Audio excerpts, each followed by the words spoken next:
Question number 29. 4 of the energy states of an atom are known. Transition between any two states is possible. Okay. What is the shortest wavelength of radiation that can be emitted from these 4 states? Okay. Shortest wavelength of radiation.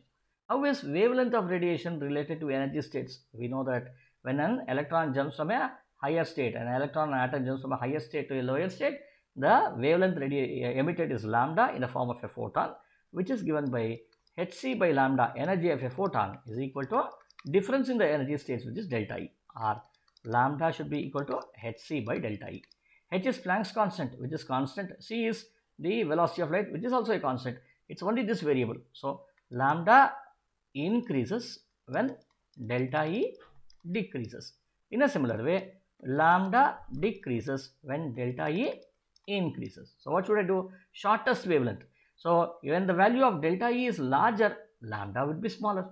Where is the lambda delta E larger? When an atom transits from here to ground floor, right? So the biggest balcony to the ground floor.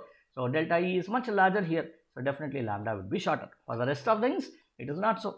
So therefore, so it should be Hc divided by E4 minus E1. Hc divided by E4 minus E1. Our first one. Answer is E.